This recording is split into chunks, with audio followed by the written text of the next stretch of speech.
They didn't shoot her. They didn't need to. They simply stood on the breakwater, shining a light down onto water as black as oil, and waited. The man holding the flashlight swept it one last time across the spot where she had vanished, watched the surface seal shut, flat and still, then nodded to the man beside him. The current here pulls straight out to the bay. Water this cold. Half an hour and it's done. The other man flicked his cigarette into the water. Let the sea clean it up. Tittier that way. Then both of them turned, killed the light, and climbed into the car. They called in to report that the woman carrying the one thing that could bury their entire corporation was now lying at the bottom of the bay along with their secret. They were certain of it. And they were wrong. Wrong about the current. Wrong about the cold. Wrong about a mother who had nothing left to lose. Because at that very moment, less than 300 meters away, in the still water behind a row of rotting wooden pilings, a numb hand was still gripping a drifting plank and refusing to let go. If this story moves you, leave a like and share it so it can travel further. And don't forget to subscribe to our channel to follow this woman's full journey toward justice. Dawn came to the northern harbor in a gray, reluctant kind of light, as though even the sun itself didn't want to look down upon these waters. Walt Hagen had been at the dock before daybreak, as he'd done for the past 40 years, because fish didn't wait for men who slept late, and poverty didn't either. He pulled his small boat out of its berth, his hands wrapping the rope with a habit worn deep into his bones, his breath leaving him in cloudy white puffs in the skin cutting cold. The surface of the bay lay flat and still, almost motionless, with only the soft slap of water against the rotting wooden pilings, making a faint crackling sound like someone tapping impatient fingers. He'd been about to start the engine when he froze. Something was lying where it shouldn't have been in the quiet water behind the row of pilings, the place where trash and drifting wood often washed in and got trapped. A dark shape, longer than an ordinary piece of timber, with an outline that made his heart tighten before his mind could give it a name. Walt narrowed his eyes. Then he saw the hand, a human hand, deathly pale, clinging to the edge of a drifting plank with a stubbornness that didn't belong to the living.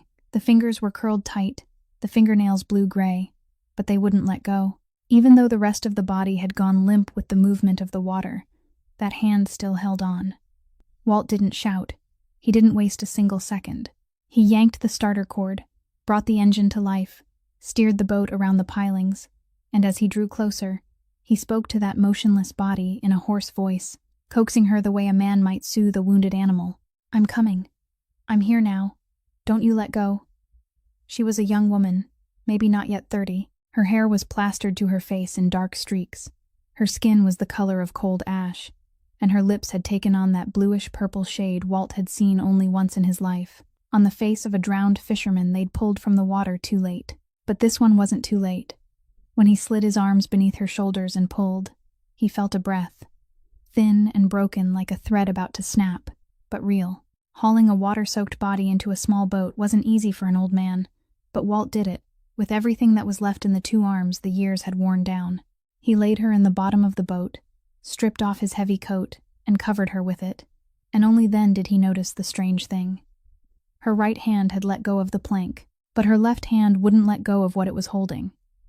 Her fingers were clenched around something small, pressed tight against her chest, so fiercely that the tendons stood out beneath her bloodless skin. Walt tried gently to loosen her grip, only to see what she was holding, but that hand tightened even more, and from deep in her throat came a sound without words, the resistance of an instinct still awake while everything else had gone under. He pulled his hand back. "All right," he said softly. "You keep it. You just keep it." Walt knew who this harbor belonged to. Everyone here knew. This land, this water, every warehouse and every boat sat under the watch of Caleb Voss, and a woman half alive and half dead washing in from the bay wasn't something an old fisherman could decide on his own. He pulled the old phone from his coat pocket, his fingers stiff from the cold, as he dialed the number he'd been told to call only when something was truly serious. The phone rang twice. A man's voice answered, deep and strangely alert for that hour. "It's Walt, out at the East Dock," he said, his eyes never leaving the woman's face. "I just pulled someone out of the water. A girl. She's still breathing, but barely." He paused for a beat, then added the thing that sent a chill crawling down his own spine. "She's holding something in her hand, holding it like it's worth more than her life. And I think someone wanted her dead." The other end of the line went silent long enough for Walt to hear the water striking the side of the boat. Then that voice came again, slow and without the slightest hesitation, giving a brief command. "Don't let anyone else see her. I'm sending my people now." About half a mile from the east dock, inside a warehouse where murky yellow lights spilled down over the cold concrete floor, Caleb Voss stood perfectly still, and it was his stillness that made the whole room hold its breath. In front of him, a man named Dax was sweating despite the bitter weather, his hands twisting together, his mouth stammering out explanations no one in the room believed. On the wooden table between them sat a crumpled stack of money and a debt ledger, the very thing Dax had used to force the small vendors at the harbor to pay extra every week. A fee Caleb himself had never allowed. Caleb didn't shout. Men who had worked for him long enough understood that when he raised his voice, something might still be saved. But when he spoke softly, the matter had already been decided. Right now he was speaking very softly. He picked up the ledger, turned through a few pages, his eyes passing over names he recognized. A widowed fish seller, an old net mender, a young couple who had just opened a coffee stand at the head of the dock. All of them people least able to fight back. That was what made his jaw tighten. "You know my rules, don't you, Dax?" he said, setting the ledger down on the table carefully, almost gently. "This harbor has its laws. The strong aren't allowed to touch the weak. Not because I'm kind. Because the day people start tearing at those who can't tear back, this place stops being mine. It becomes a market for vultures." Dax opened his mouth to argue, to say it was only a few spare dollars, that they could still pay it. But Caleb lifted one finger, and the man fell silent. "A few spare dollars to you," Caleb said, "is a whole week of food for them. You take food from the mouths of people weaker than you and call it nothing. That's what I despise most in this world." He gave a signal, and Eli Brandt, the quiet man who had been leaning against one of the support posts all this time, stepped forward and placed a hand on Dax's shoulder. It wasn't brutal, but it was heavy enough for the man to understand he no longer had a choice.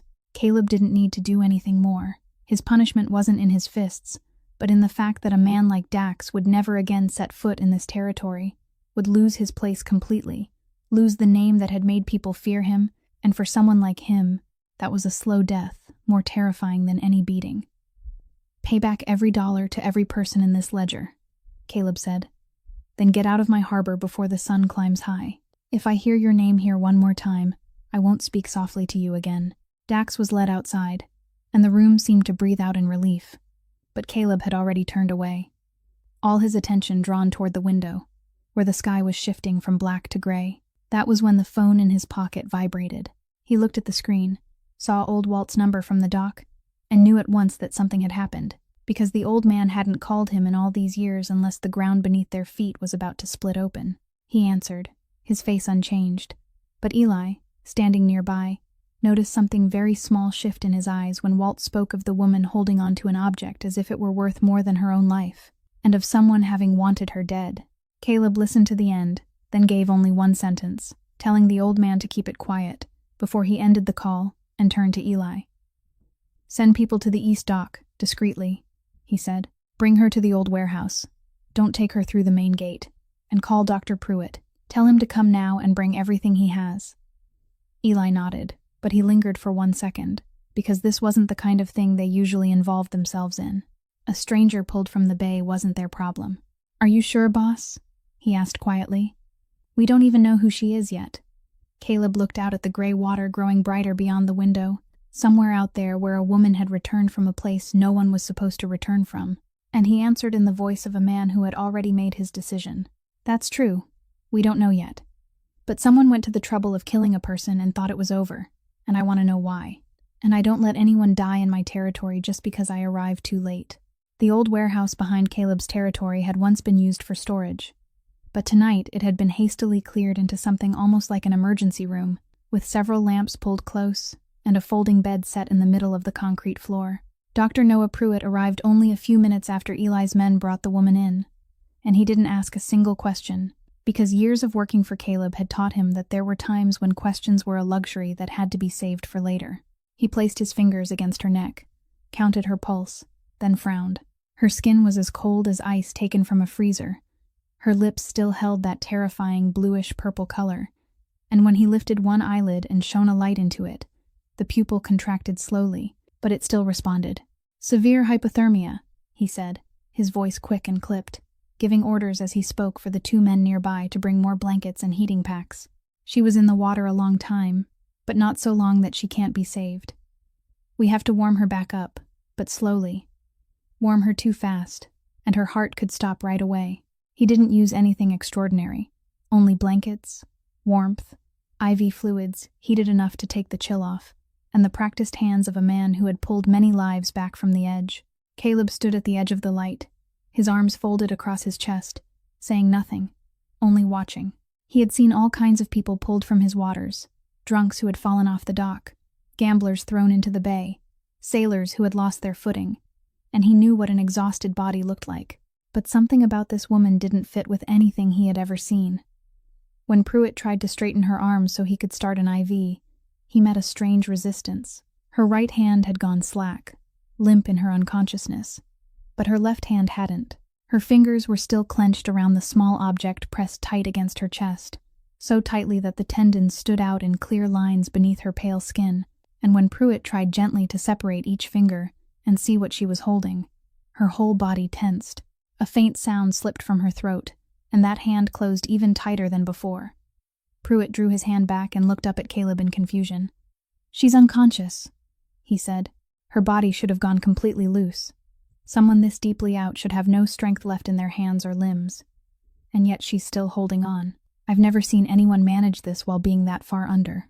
Caleb stepped closer, bent down, and looked at that hand, at the way those fingers held on to what belonged to her, as if it were the last piece of something she would rather die than lose. He didn't try to pry it loose.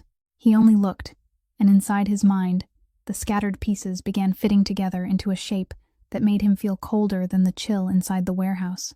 A young woman, with no papers, with no one looking for her, washed in from the bay during the night, carrying the marks of an escape rather than an accident, and even when she had sunk deep into a death-edge unconsciousness, her will still refused to release what she held. People didn't cling to an object like that merely for memory's sake. They clung to it like that when it was the only thing left that proved something they had paid for with their very life to protect. "See whether she has any injuries," Caleb said softly, his eyes still fixed on the woman's face. Pruitt examined her, and a moment later he looked up, his voice sinking lower. "These aren't wounds from falling or being struck," he said. "There are marks on her wrists, rope marks, and several needle marks at the bend of her arm, multiple punctures, not the kind a hospital would leave." Caleb straightened. Every vague suspicion inside him had just hardened into something he was almost certain of. That the woman lying here wasn't a victim of the sea, but someone who had escaped from somebody's hands, carrying with her something that somebody was willing to kill to get back. "When she wakes," he said to Pruitt, though it sounded almost as if he were speaking to himself, "I want to be the first person she sees." She didn't wake by slowly opening her eyes the way people often did after escaping a deep unconsciousness. She came back with an instinctive jolt, her whole body going rigid, her eyes flying open and sweeping across the room in less than 2 seconds, taking in every shadow, every exit, every face, not with panic, but with a cold calculation so precise that Caleb, who had been standing beside the bed ever since Pruitt warned him she was about to wake, narrowed his eyes slightly.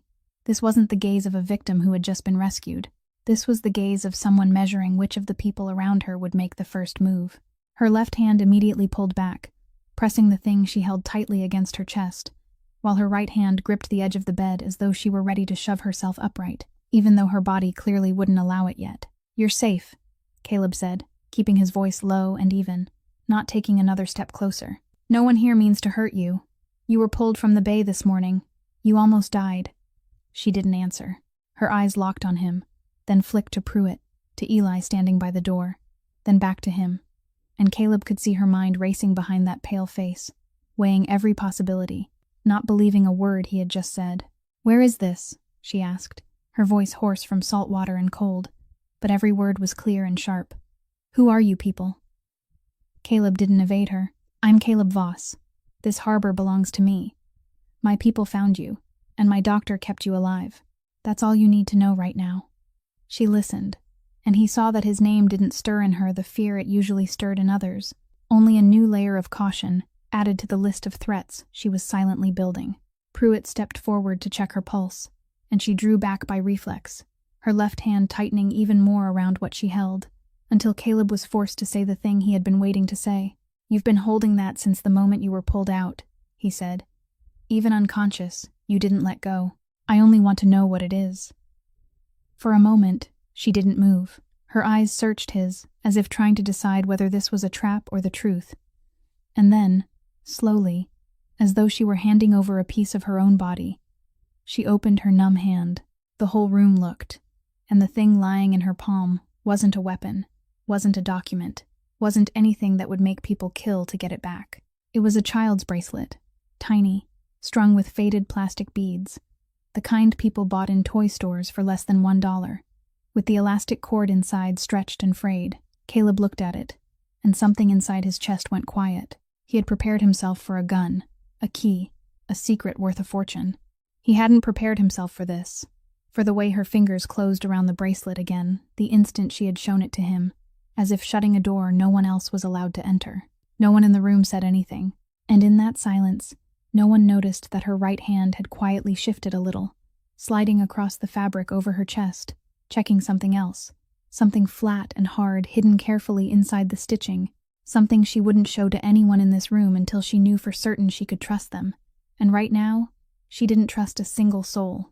"It's mine," she said, her voice suddenly hardening, every trace of weakness disappearing. "And I won't answer another question until you tell me whether I can walk out that door or not." Caleb looked at her for a long time, and instead of giving the answer she was waiting for, he simply pulled a chair closer and sat down across from her, calm as a man who had all the time in the world. "You can leave," he said, "as soon as you're strong enough to stand without falling. But before you go, I think you should hear this, because I believe you're smart enough to understand it. They think you're dead, and if you walk out that door right now, they'll soon know they were wrong." Caleb's words hung suspended in the cold air of the warehouse, and he watched her reaction with the close attention of a man accustomed to reading people the way others read maps. But this woman didn't show him what he was looking for. She didn't go pale, didn't press him with questions, didn't blurt out the obvious thing, asking how he knew someone wanted her dead. She only looked at him. And in that silence, Caleb read something that made him more wary than reassured. She already knew they thought she was dead, and she was calculating how much he knew. That wasn't the reaction of a bewildered victim. It was the reaction of someone used to living among people who hunted her. "What's your name?" he asked. She stayed silent for a beat long enough for him to understand that the name she was about to give might not be real. "Marin," she answered. "Only one word. No last name. Nothing more." "Marin what?" "Marin is enough." Caleb nodded slowly, as if she had just confirmed something he already suspected. In his mind, another possibility was growing. One, his line of work forced him to consider first, that this woman hadn't drifted into his territory by chance. He had enemies, people patient enough and cruel enough to stage something like this. A woman half alive and half dead left at his front door, clutching some mysterious thing, enough to stir his compassion, so he would bring her inside his circle and open the door wide for something far worse to follow. "Let me speak plainly to you, Marin," he said, his voice still even, though the slight warmth from before had gone out of it.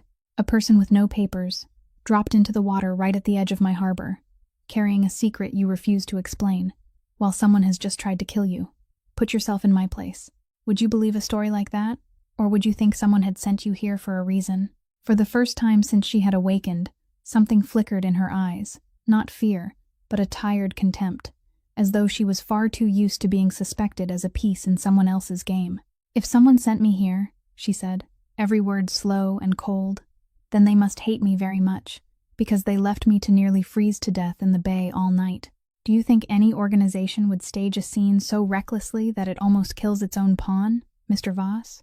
Caleb didn't answer right away, because the retort was sharper than he had expected, and it fit with what Pruitt had said about the needle marks and rope burns on her body. Eli, standing by the door, spoke first, his voice low and decisive, the voice of a man who looked only at risk. "Boss, whoever she is, she's brought trouble to our doorstep," he said, not bothering to lower his voice so she wouldn't hear. "She won't give her real name, won't say who she's running from, won't say what she's holding. We don't owe her anything. Give her dry clothes, give her some money, and leave her at the bus station on the edge of the city. After that, whether she lives or dies isn't our business anymore." It was the reasonable decision, and Caleb knew Eli was right by every ordinary rule of the work they did. He had almost nodded, but when he turned to look at the woman one last time, he saw something that stopped his hand midway. Marin had heard every word Eli said. She had listened to them discuss throwing her out like some troublesome piece of cargo. Yet she didn't beg, didn't panic, didn't try to convince anyone. She only tightened her grip around the tiny bracelet in her palm, lifted her chin, and in that moment Caleb saw something he had seen only once before in his life. In the mirror, on the night he lost the person he should have protected, it was the look of someone who had lost everything that could make life frighten them, and because of that, there was nothing left anyone could use to threaten them. No one could fake a look like that. "Wait, Eli," Caleb said softly, and he pulled the chair back down and sat again. Caleb motioned for Eli and Pruitt to step outside, and when only the two of them were left in the warehouse, he didn't ask anything more. He simply sat there, letting the silence do its work, because he knew there were people who would never confess under pressure, but who sometimes opened themselves when no one was pressing them anymore. Marin looked at him for a long time, looked at the man who had just stopped his subordinate from throwing her out onto the street, and perhaps it was that undemanding silence that did what no interrogation ever could. "You want to know who I am," she said, her voice no longer so guarded, with only a deep, bone-weary exhaustion left in it. "I'm a cleaner. I used to have a normal life, Mr. Voss. A small apartment, a job, a family. Now I've got nothing left for anyone to take from me, and that's exactly why I'm sitting here talking to you instead of lying at the bottom of the bay." She told him the story, not in order, but the way people pulled broken pieces out of a place where they had buried them. Her husband's name had been Daniel, a gentle accountant who worked for a large company, a man who believed that if he stayed honest and worked hard, life would be decent to him in return. One day, he discovered numbers in the company's books that didn't match, money flowing into places where it never should have gone, records built to hide something he hadn't had time to fully understand. He had meant to speak up. 2 weeks later, his car went off a curve on a road he had driven for 7 years, and the police called it an accident.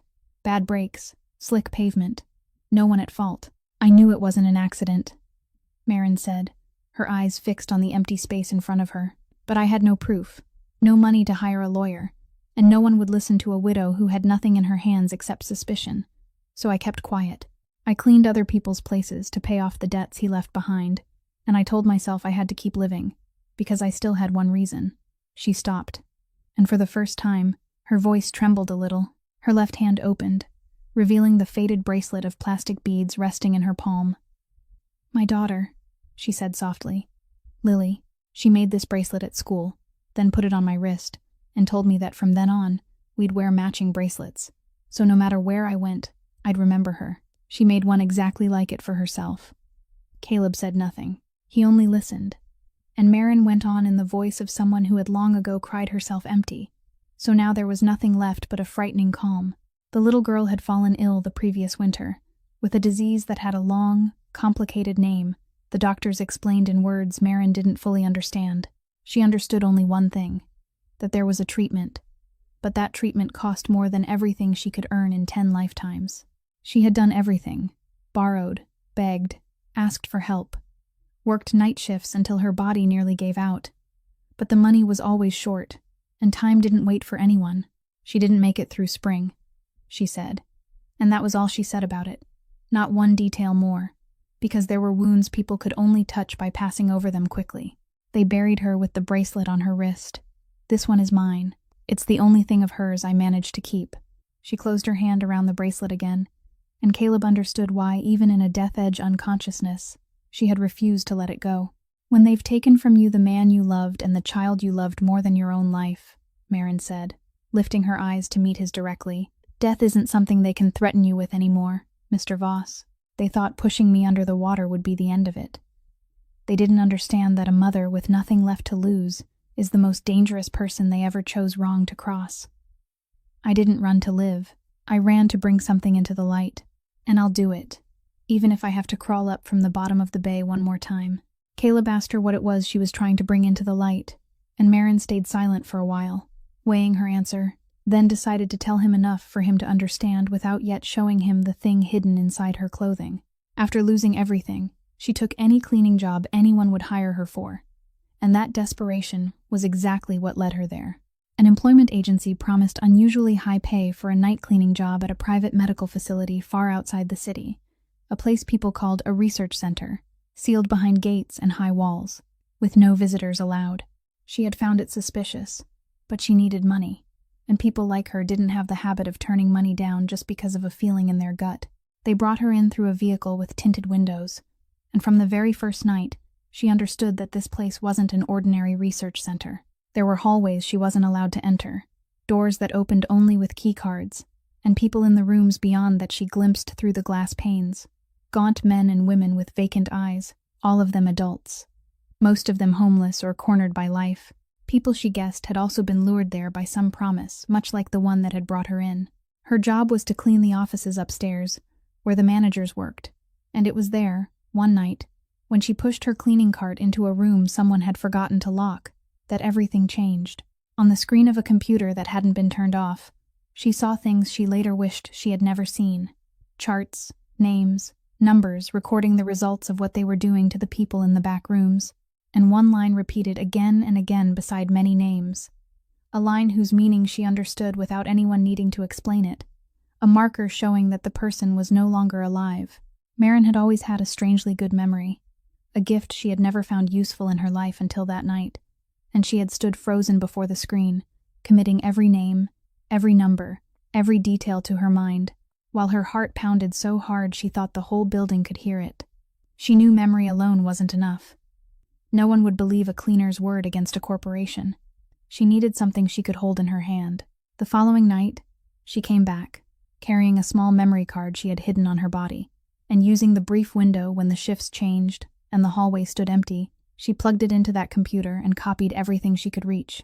She didn't understand everything she was copying, but she understood how dangerous it was, and she remembered standing there, both hands trembling, telling herself that she wasn't doing this for herself, but for all the names on the screen that had been erased as though they had never existed, and for Daniel too, and for all the powerless people no one was willing to speak for. "I meant to take it somewhere safe," Marin said, her eyes lowered to her own hand. "A journalist, someone in the government, anyone who would listen and was strong enough not to be bought. But I was too naive when I thought no one would notice a cleaner. There had been a camera she didn't know about, or a trace she had left on the computer. She would never know for sure, but they had discovered it. The night she meant to leave, they were waiting. Caleb could picture the rest for himself. The escape through the night, the truck carrying her away to be dealt with somewhere deserted along the bay, and the reckless decision of a woman who would rather throw herself into the black water than let them take back the thing she had paid for, with everything she had left. "What they want isn't in this bracelet," she said softly, revealing for the first time that there was something else. "It's somewhere safer. And I won't tell you where. Not until I know what kind of man you are, Mr. Voss." Marin's story hadn't even had time to settle before the truth of how dangerous it was found its own way to the harbor, sooner than Caleb had expected. 2 days later, when Marin was strong enough to sit up and move around a little inside the warehouse, Eli walked in with his face drawn tight and reported that a stranger had been drifting around the East Dock since morning, asking the small vendors about a woman who might have been pulled out of the water a few days earlier. The man was playing the part of someone searching for a missing relative, speaking politely, a photograph in his hand, but Eli had been in this work long enough to recognize the walk of a man being paid to find someone, not a husband worried about his wife. Caleb listened and didn't say much, only told Eli to bring the man to him, quietly, and not to give him a chance to call anyone. They met him in an alley behind the row of warehouses, where there were no passing eyes, and by the time the man realized he was surrounded, it was already too late to run.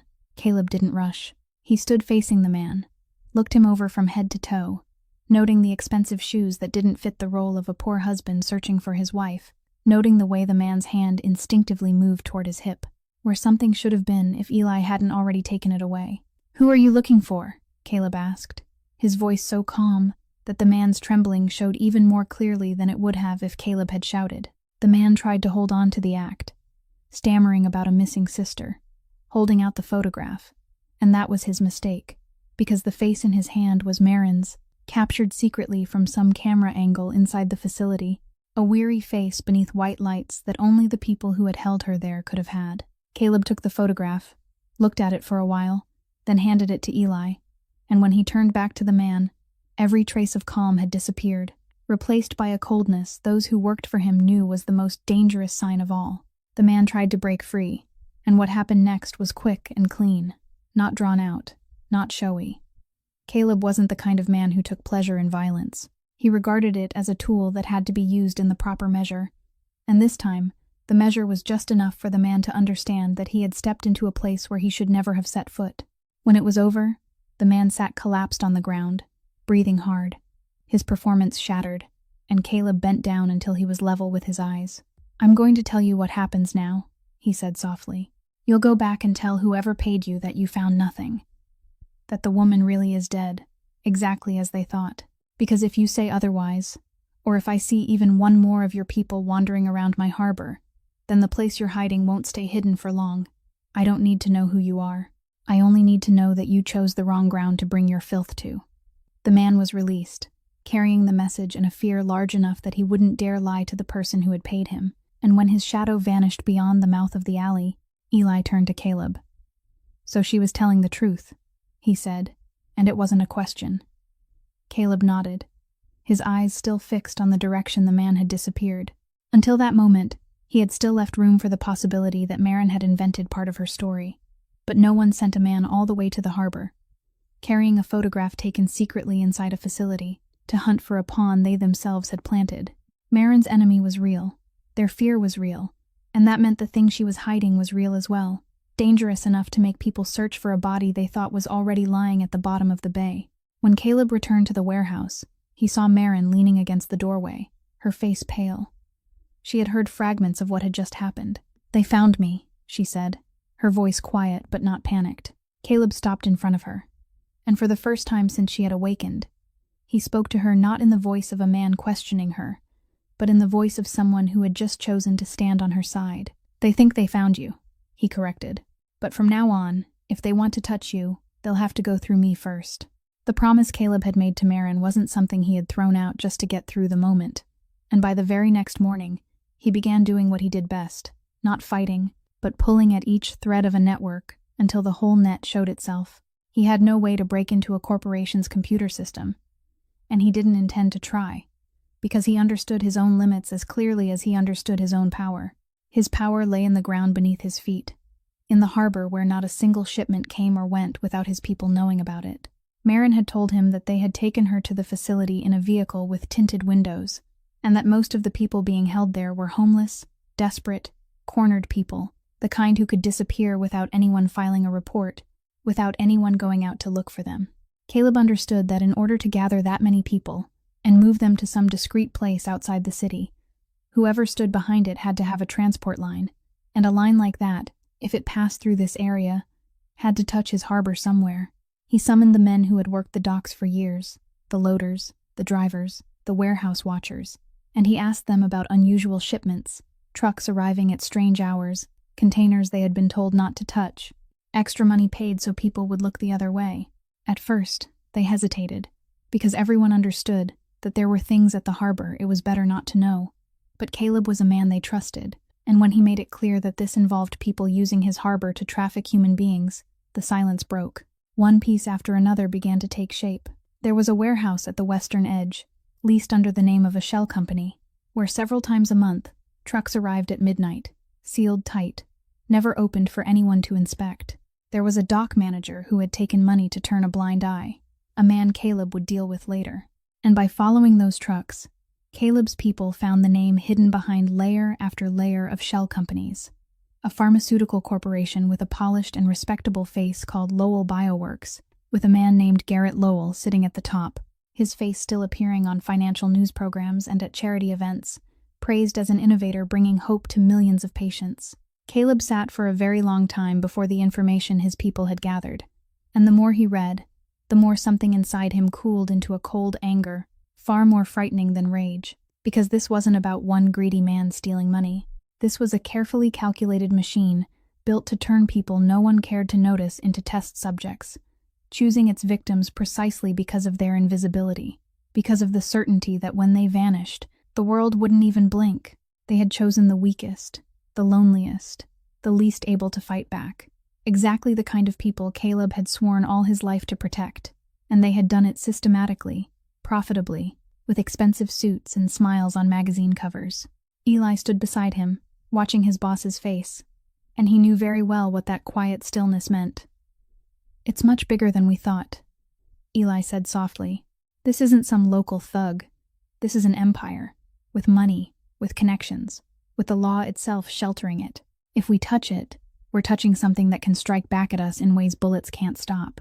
Caleb closed the file, stood, and walked to the window overlooking the water that had brought Marin back to him. He thought of the names erased from the screen, the ones she had spoken of, people who had died in silence so Garrett Lowell could add one more pretty line of numbers to a report. And he thought of the rule he had built his whole life around, the rule that no one was allowed to hunt the weak in his territory. "They carried this through my harbor," Caleb said, his voice very quiet and very certain. "They turned my ground into one link in their filthy work. That means it's already my business, Eli, and I won't turn my back on it." That evening, when the warehouse had emptied and only the yellow light remained spilling down, Caleb brought Marin a bowl of hot soup and sat in the chair across from her, not to interrogate her, but simply to sit, in the way the two of them had gradually grown used to over the past few days. Marin ate slowly, her strength having returned a little, and she looked at the man in front of her, the man this city spoke of with fearful respect, the man she should have placed in the same category as those who had pushed her life into the abyss. And yet he had stopped his subordinate from throwing her out onto the street, had driven away the man who came looking for her, had gone to the trouble of tracing an entire network for the sake of a woman he owed nothing. "I don't understand you," she said plainly. "You gain nothing by helping me. I have no money, no power, nothing to repay you with. People say you're ruthless. So why are you doing all this?" Caleb didn't answer right away. He looked down at his own hands that had done many things he wasn't proud of. And when he finally spoke, his voice was lower than usual, carrying a weight Marin had never heard in him before. "I once had a younger sister," he said. "Her name was Rosa. She was 6 years younger than me, and back then I was almost the only person she had in the world, because our parents died early." He stopped, and Marin remained silent, understanding at once that this was something he rarely spoke aloud. Back then Caleb had been young, poor, and nothing at all yet, just a street kid trying to survive day by day in a neighborhood where the strong devoured the weak as if it were the natural order of things. There were men in that neighborhood who had set their eyes on Rosa. Men with money, men with people behind them, men with more than enough power to take what they wanted without fearing anyone. And Caleb, who at the time was only a boy with nothing in his hands, hadn't been strong enough to protect his sister. "I tried," he said, his eyes fixed on the empty air, as though he were looking at a place very far away. "But trying isn't enough when you have nothing and the other side has everything. I promised her I would keep her safe. I didn't keep that promise." He didn't tell her the details of what had happened to Rosa, and Marin didn't ask, because she understood the language of those silences better than anyone. She recognized in his voice the same note she carried inside herself, the note of someone who had lost the person they should have shielded, then lived the rest of their life with that hollow place. "After I lost her," Caleb continued, "I swore to myself that I would never be weak again. I built everything I have now, and people fear me. People call me ruthless, and they're right. I can be very ruthless. But there's one thing I'll never forgive, no matter who does it, no matter why. The strong hunting the weak. Every time I see it, I see Rosa, and I couldn't save her, but I can save others." The whole room sank into a silence that wasn't awkward at all, but instead was filled with a kind of understanding that didn't need to be spoken.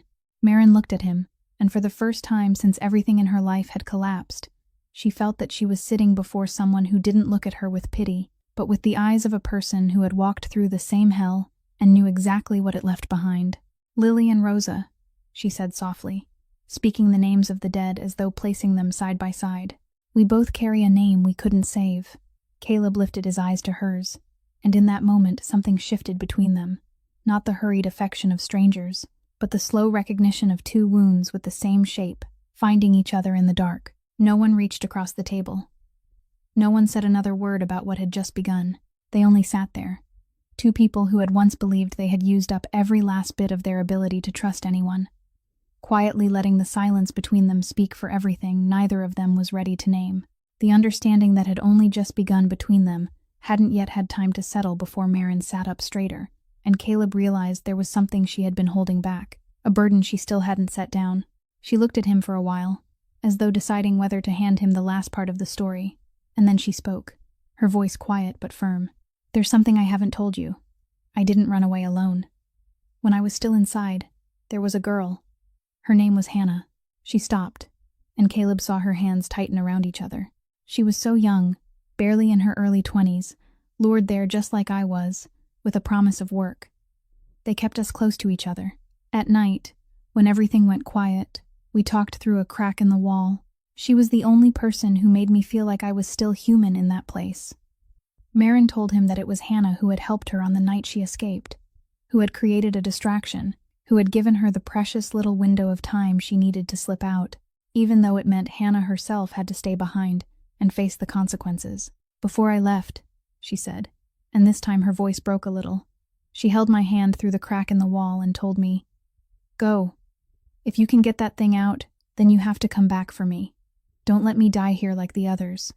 I promised her. I promised I would come back.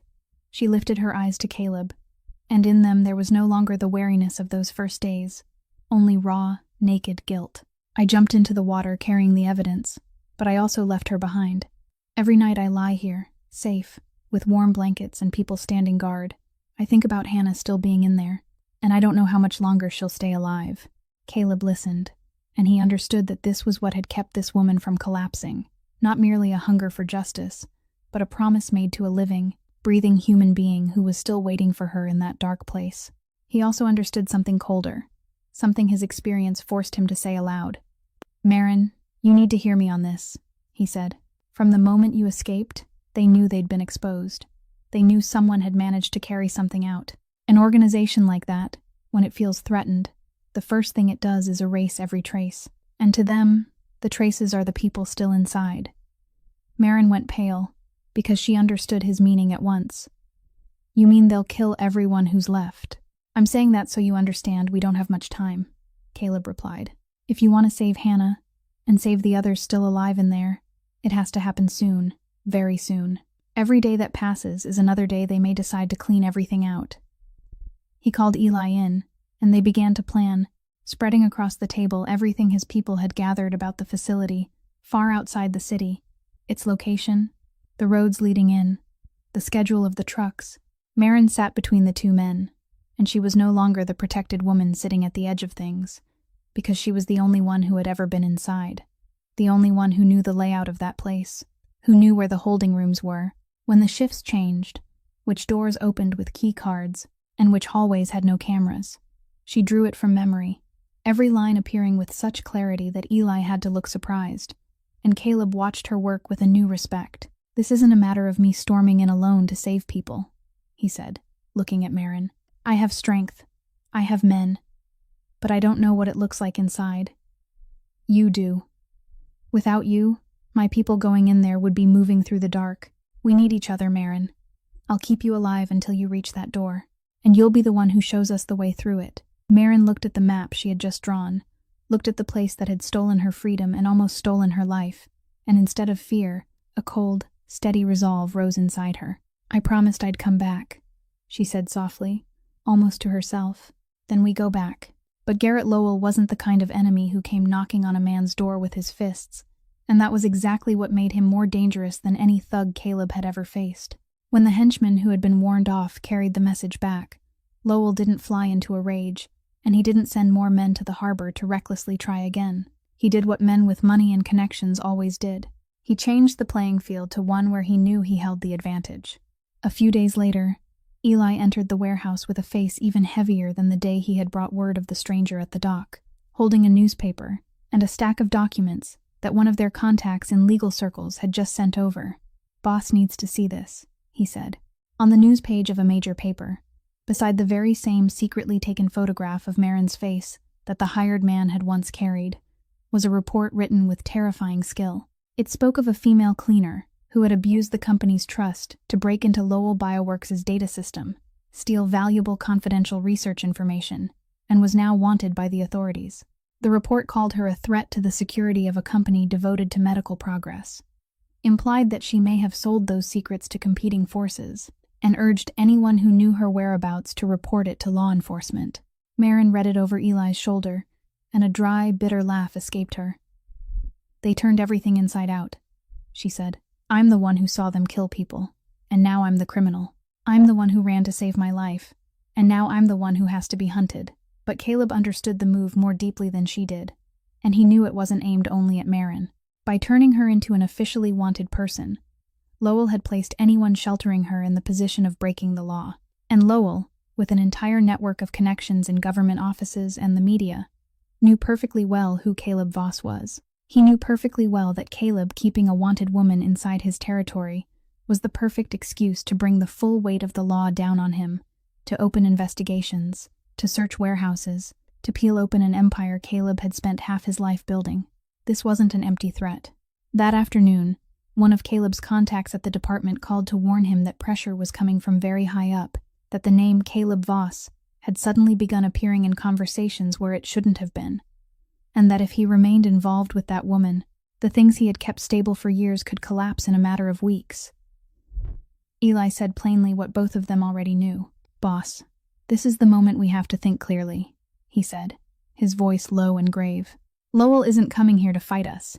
He's using the whole system to choke us. All you have to do is let her go, push her out, and all this pressure disappears. We aren't obligated to trade everything for someone we didn't even know a few days ago." It was sound advice, cold and sound, and Caleb knew Eli wasn't saying it out of cowardice, but out of loyalty, out of concern for him and for everyone whose life depended on his steadiness. Caleb stood silently by the window for a long time, weighing the true price of going forward. He could lose everything, and not only himself, but the people who had followed him for years. Then he turned back to look at Marin, who stood there with her back straight, not begging him to keep her, ready to walk out the door if he asked it of her, because she was far too used to people choosing their own safety instead of choosing her. And he thought of Hannah, still inside the facility, of the names erased from the screen, of Rosa, of the vow he had built his whole life around. "All my life," Caleb said slowly, "people have feared me because I never step back. If I hand a woman over to murderers now just because they threaten to touch my property, then everything I've built isn't worth anything anymore. I don't sell people, Eli, not even when the price is everything I have." He turned to Marin, his gaze already decided. "They've just raised the stakes, so we move before they can tighten the noose any further." On the night before they made their move, the warehouse became a different place entirely. It was no longer the shelter of a sick woman, but a place where an infiltration was being prepared. Caleb's people moved in and out quietly, checking equipment, reviewing every route on the map Marin had drawn, deciding who would take which door, who would cover the exits, and who would handle getting the captives out. Marin sat with them all evening, answering every question about the layout inside, about the guards' habits, about the small details only someone who had lived there could know, and each time she repeated something, that place returned to her with painful clarity, bringing both fear and resolve with it. When everything had been discussed, and Eli's men had left one by one to rest and gather their strength, only Caleb and Marin remained in the heavy stillness of the night before the fight. He brought her a cup of hot tea, and they sat beside each other at the table that was now covered with drawings. "You don't have to come with us," Caleb said, though he already knew her answer. "My people know the map now. You can stay here, safe." Marin shook her head without the slightest hesitation. "I promised Hannah I'd come back, not send someone else in my place. Come back. If I sit here while others risk their lives for my promise, then I'm no longer the person my daughter once knew." Caleb looked at her, and he didn't argue, because he understood there were things a person had to do themselves if they were ever going to live with themselves afterward. "Then you stay beside me," he said. "You don't move even half a step away. I've already lost one person I promised to protect. I don't intend to let that happen again." It was the closest he had come to putting into words the feeling growing between them, and they both knew it, though neither of them named it. Marin turned to look at him beneath the yellow light, looked at the face of the man who had chosen to risk his whole empire rather than hand her over to evil men, and something inside her chest, something that had been frozen since the day they lowered her daughter into the ground, cracked faintly open. "I told myself I'd never trust anyone again," she said softly. "Trusting people only gives them another way to hurt you. But I trust you, Caleb. I don't know why, but I do." He didn't answer with words. He only placed his hand over hers, the hand that still held the habit of closing around the tiny bracelet, and she didn't pull away. They sat like that for a long while, two people carrying two wounds of the same shape, quietly sharing one rare moment of peace that both of them understood might be the last before everything shattered. But at that very moment, in another corner of the territory, something was moving quietly, without anyone in the warehouse knowing. One of Caleb's most trusted men, someone who had sat and heard every detail of the plan, every route, every hour, had slipped away from the group after everyone dispersed. He stood in the darkness behind the row of warehouses, pulled out a phone that wasn't his, and dialed a number no loyal man should ever have possessed. His voice was very low, almost swallowed by the wind blowing in from the bay. "They're coming tomorrow night," he said into the phone. "I know everything, the way in, the number of people, the timing. You people get ready." This time, neither Voss nor that woman walks out. He ended the call, tucked the phone inside his coat, and returned wearing the manner of a loyal man, a calm smile on his lips, while behind the warehouse wall, Caleb and Maren still sat there, offering each other trust and promises, not knowing that the storm they were about to charge into had already been warned of by a traitor, and that the trap waiting for them on the other end was more dangerous than anything they had foreseen. The next morning, before everything began, Maren decided to do something she had been putting off for days, and that was to check the thing she had traded her life to protect. She had decided that if she was going to charge into the facility tonight, she needed to know for certain that the evidence was still intact, because the entire plan, every sacrifice, rested on the assumption that the memory card hidden inside the lining of her clothes could still be read. She took it out from the stitching where she had hidden it ever since she jumped into the bay, placed it in her palm, and for the first time, looked at it closely under the light. Her heart tightened. The card had taken in water. Its outer casing was marked with corrosion. One corner was cracked, and when Pruitt, the only person there who knew a little about machines, tried to plug it into a laptop to check it, the screen only showed a cold error message. Over and over again, no data appeared. Not one name, not one number, not one fragment of what she had seen on the screen on that fateful night. Pruitt tried again in every way he knew, tapping, drying it, plugging it in and pulling it out again, but the card stayed silent as a stone. "Salt water," he said softly, not daring to look into her eyes. "It was soaked in salt water too long. I'm sorry, Maren. Maybe a data recovery specialist could save something from it, but here, right now, I can't." Maren said nothing. She took the card from his hand and looked at it lying in her palm, that tiny object that had contained everything. The reason she had run, the reason she had endured the night beneath the bay, the reason people had needed to kill her. And now it was dead. She slowly sat down in the chair, and something inside her, something that had held itself upright through all these days, suddenly collapsed. Completely. Daniel had died because of this. The people inside the facility had died, so this could exist. She had left Hannah behind to carry this out. She had jumped into the black water, had clung to a plank through one long night, had survived when she should have died, all because of this tiny thing. And now it was only a useless piece of water-soaked plastic. For the first time since she had been pulled from the water, Maren cried. Not the quiet kind of crying she had grown used to, but sobs that had been trapped too long and now broke loose with no way to hold them back, her whole body trembling, both hands covering her face. "It was all meaningless," she whispered through her fingers. "All of it. Daniel, those people, everything I did. Meaningless. I didn't save anyone. I didn't prove anything. I lost everything to protect something that turned out to be trash." Caleb stepped closer, but he didn't rush to comfort her, because he understood there were kinds of pain that comforting words only made emptier. He simply stood there, silent, letting her cry herself out. And then, in the middle of that breaking apart, Maren's hand, through a habit that had become instinct, searched for the faded plastic bead bracelet she always carried with her. Her fingers closed around it, and that touch, that tiny object her daughter had made with her own hands, reached something deeper than despair. She remembered Lily's voice. She remembered the little girl putting the bracelet on her wrist and telling her it was so. Mommy would always remember her. She remembered that she had made a promise, not to a memory card, but to people, to Hannah, through the crack in the wall. And suddenly she realized something despair had hidden from her. "This card isn't the only evidence," she said, lifting her head, her eyes still wet, but her voice changed. "It's only what I managed to copy. The real evidence is still intact inside there, Caleb. the people still alive. Hannah, the original files, the rooms, all of it is still inside that facility. I kept thinking I had to bring the truth out, but the truth was never only inside this card. It's in the people we're going to save.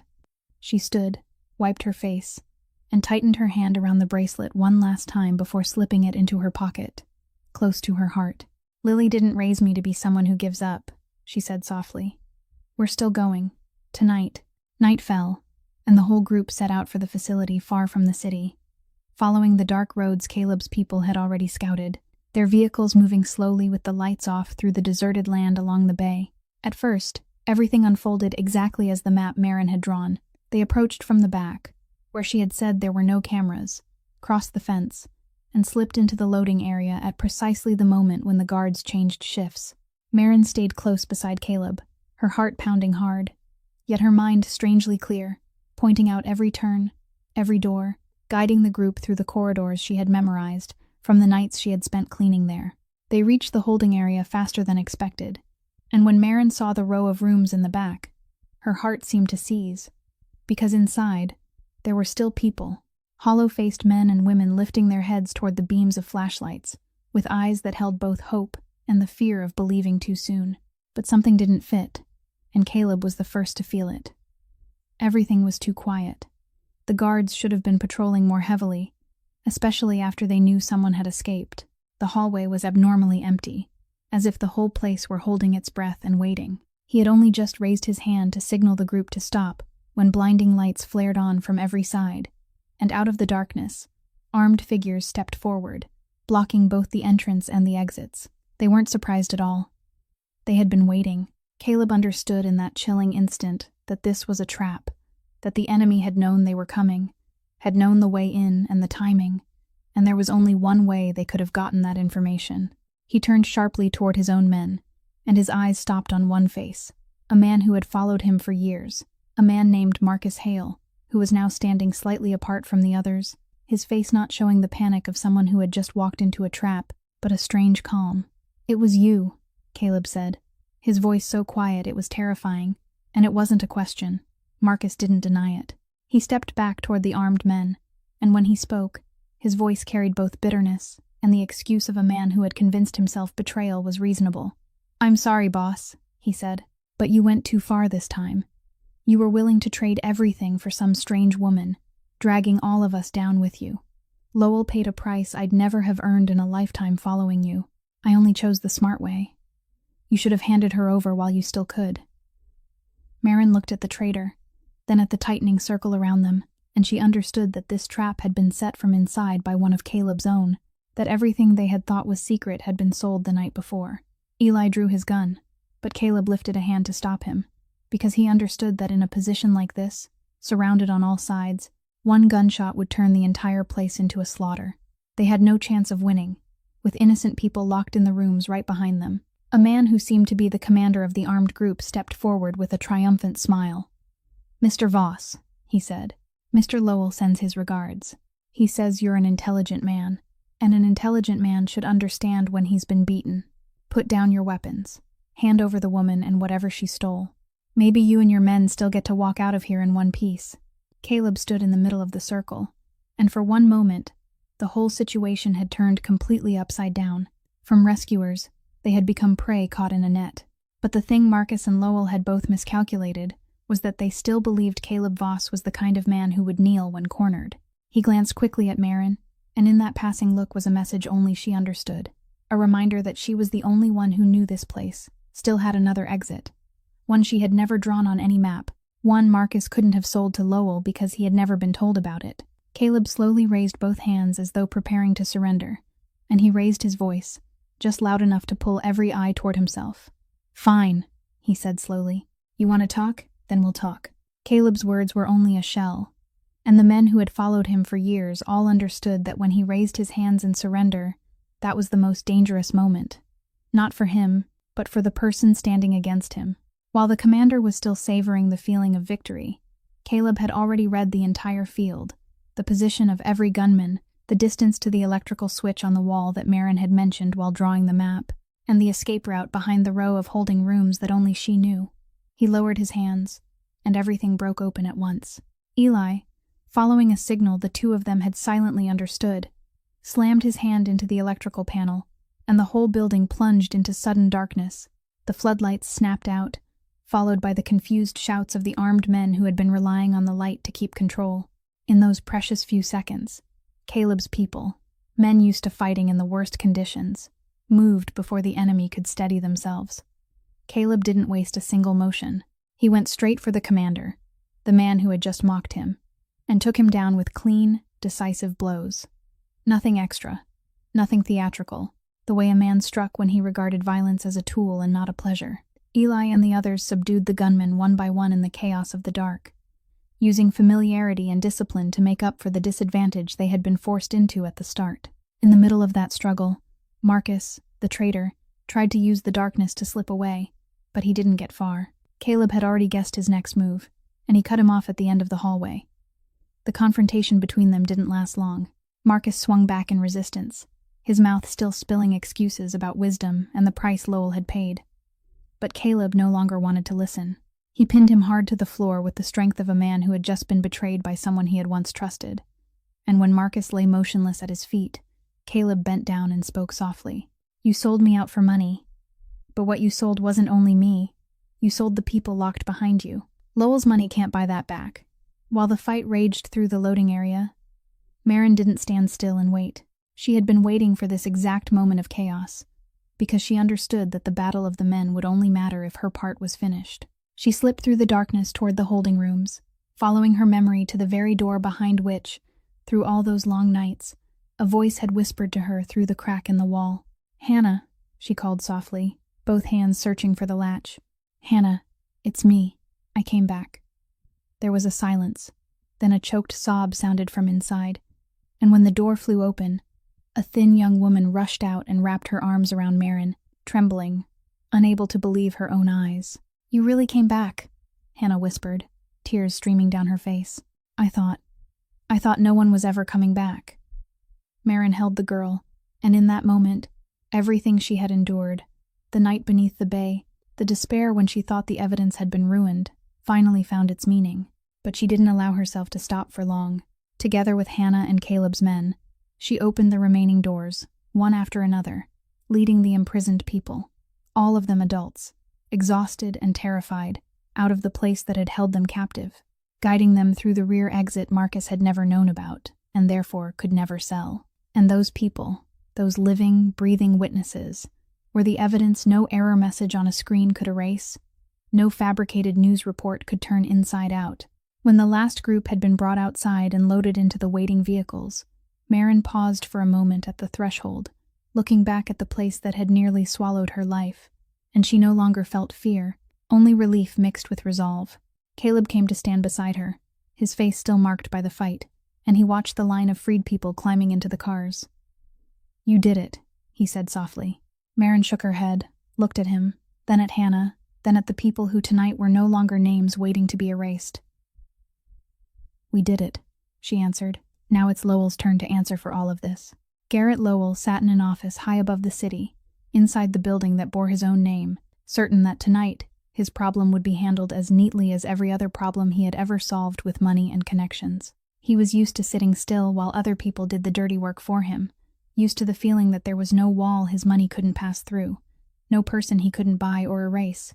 So when the office door opened without a single knock, and Caleb Voss walked in with Eli beside him, it took him several seconds to understand that his perfect plan had fallen apart somewhere. The guards he had believed were reliable hadn't been able to stop this man, because tonight Caleb hadn't come as someone begging for mercy, but as a storm that had swept everything out of its path to reach this room. "You shouldn't be here," Lowell said, trying to keep his voice calm, his hand moving toward the alarm button beneath the desk. Caleb placed a phone on the desk in front of him, its screen playing footage of the people who had just been freed from the facility, hollow-faced men and women, their first statements being recorded. "That button won't call anyone who can save you," Caleb said, his voice calm enough to chill the blood. "Your people at the facility have been restrained. The people you were holding are outside, and right now, while you and I are talking, everything you tried to bury is being delivered to places not even you can buy." Lowell shot to his feet, the polished mask of civility falling away and revealing the real man beneath. Someone used to ordering deaths from behind a spotless desk without ever having to look his victims in the eye. He poured out the familiar threats about the law, about the powerful people he knew, about how dearly Caleb would pay for daring to touch him. Caleb let him finish, then stepped closer, and when he spoke, his voice carried the full weight of a man who had seen the cost of what Lowell had done. "You talk about the law," Caleb said. "I know exactly how much of it you've bought. You turned an innocent woman into a wanted criminal with one phone call. You thought that because you could buy the law, you stood above everything. But there's one law you couldn't buy, Lowell. The law that says the strong aren't allowed to hunt the weak on my ground. And you did. You used my harbor, my land, to move people you treated like trash toward their deaths. You chose the wrong place to commit your sins. What happened after that was swift and decisive. Lowell, a man who had never had to face consequences with his own hands, lashed out in desperation, but he was no match for a man who had risen from streets where survival was decided by will. Caleb subdued him without difficulty, and he didn't need brutality to make him understand, because for a man like Lowell, the most terrifying thing wasn't the blow itself, but the moment when he realized that all his money, all his power, all the walls he had built between himself and the world had collapsed, and for the first time in his life, he was completely helpless. "You're not going to die tonight," Caleb said softly, holding him down. "That would be a mercy you don't deserve. You're going to live, and you're going to watch everything you built fall apart, every person who once knelt before you turn their back, every secret you buried get dragged into the light. You're going to pay in the exact way you fear most, by staying alive with nothing left." Outside, the machinery Marin had set in motion began to move in a way that could no longer be stopped.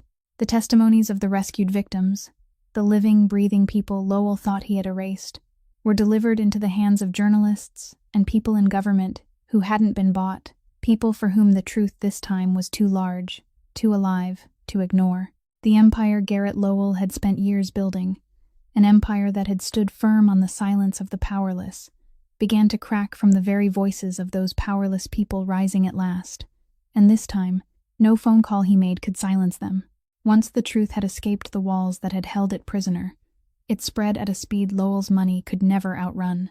In the days that followed, the name Lowell Bioworks, once tied to glossy magazine covers and carefully polished charity events, began appearing in the papers in an entirely different way. This time, it wasn't a fabricated story arranged by a powerful hand, but the testimony of dozens of living, breathing people, survivors Marin and Caleb had brought out of the facility, people the world had chosen not to see before.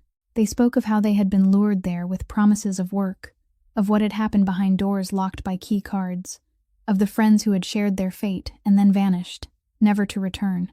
And when those stories were placed beside one another, they fit together in a way no one could deny, drawing the full picture of a machine that had treated the lives of the powerless as disposable material. Marin, who had once been turned into a wanted criminal, now became the most important witness. She sat through one meeting after another with investigators and prosecutors, recounting every detail, from the night she saw the names being erased on the screen to the journey of her escape. Her strange memory, the gift she had never found useful in all her life, now became the sharpest weapon, because she could recite names, numbers, and details that no damaged physical evidence could dim. The memory card soaked in seawater turned out not to be necessary in the way she had once believed, because as she had realized in her most desperate moment, the real evidence had never been a piece of plastic, but the people themselves. This time, the legal system couldn't be bought, not because the people inside it had suddenly become clean, but because the truth had become too large, too public, too alive for anyone to dare close their eyes and ignore it. Once the press had reported it, once the public had grown outraged, once dozens of victims had spoken at the same time, the network of connections Lowell had once relied on to shield himself became the very thing that turned away from him fastest, because no powerful person wanted to be seen standing on the same side as a crime the whole world was condemning. The people who had once taken his money hurried to deny any involvement. The doors that had once opened for him slammed shut, and every link in his operation, from the dock manager who had taken money to look away from the midnight trucks to the people who ran the facility, was dragged into the light one by one. Garrett Lowell was arrested as his empire collapsed around him, exactly as Caleb had told him it would. He lived to watch everything he had built fall apart, to watch every person who had once knelt before him turn their back. The rescued victims slowly began to reclaim their lives, receiving care, having their identities restored, being heard after all those years of being treated as invisible. Hannah, the young woman Marin had promised to come back for, gradually recovered, and each time she saw Marin again, she held tightly to the hand of the woman who had kept the promise made through a crack in the wall, saying nothing, because the look in her eyes was enough. Marin sat and listened as the prosecutor read the long list of charges Lowell and his accomplices would face, and she thought of Daniel, of the husband who had died simply because he had dared to see the truth and intended to speak, the man whose death had once been called an accident and buried along with her doubts. Now the truth he had given his life to touch was finally exposed, and though it didn't bring him back, it gave his death back a meaning that had been stolen from it for so long. Justice didn't come perfectly, and it couldn't erase what had already been lost, but it had come, real and irreversible, built not by power or money, but by the stubborn endurance of the very people others had mistaken for the weakest. Many months had passed since the night the storm broke open inside that facility, and time, though it could never erase every wound, had begun its quiet work. Marin was no longer the woman half alive and half dead pulled from the cold water. She had a decent place to live, a new job, and most important of all, she had regained something she had once believed she had lost forever, the ability to look ahead without seeing only darkness. She spent her time helping the other survivors, the people who had once been imprisoned with her, especially Hannah, whom she had come to regard almost as a younger sister, and in reaching out her hand to others, she found a way to heal herself. Caleb was still there, not loudly, not forcefully, but in the way of a man who had always been more used to showing love through actions than through words. The relationship between them grew slowly and steadily, not the kind of feeling that flared up and burned out, but the bond of two people who had once believed they had no trust left to give, now learning again how to lean on each other. One afternoon, as the two of them sat together looking out over the bay that had once nearly taken her life, Marin took the faded plastic bead bracelet from her pocket, the place where she still always carried it close to her heart. She no longer clenched it in despair the way she had that night in the water. She held it gently, smiling as she remembered Lily, remembered the day her little girl had slipped it onto her wrist, and told her it was so Mommy would always remember her. "I remember you, Lily," she whispered. And this time there wasn't only pain in her voice, but gratitude as well, because the love she had for her daughter had kept her alive, had lifted her up in the moment when she had most wanted to let go, and had turned her from a victim into the woman who brought the truth into the light. Caleb placed a hand on her shoulder, silently, and they sat that way, as the sun slowly sank toward the far end of the bay. Two people carrying the names of those they hadn't been able to save, yet no longer being pulled under by those names, but carried by them toward a life that was more decent and more worthy. The story of Marin Whitlock reminds us of something simple yet profound, that a person's dignity is never measured by their wealth or status, and that no power, no matter how rich or influential, has the right to treat another human life like something to be bought, sold, or thrown away. It also reminds us that the person the world sees as the weakest, a poor widow with nothing in her hands but memory and courage, can still carry a truth strong enough to bring down an empire as long as she refuses to let go. Real strength doesn't lie in money or force, but in the steadfast heart of a person brave enough to stand up for what is right, even after they have lost everything. If this story has touched your heart, please subscribe to our channel, press the like button, and share it, so that every day you can join us in listening to more meaningful and compelling stories. We'd truly love to know how you feel about Marin's story. So please leave a comment and share the feelings from deep within your heart, because every word you write is a precious encouragement that helps us continue telling stories like this. Thank you for listening all the way to the very last moment. We wish you and your loved ones abundant health, joy, peace, and serenity every day. Goodbye for now, and we'll see you again in the next stories.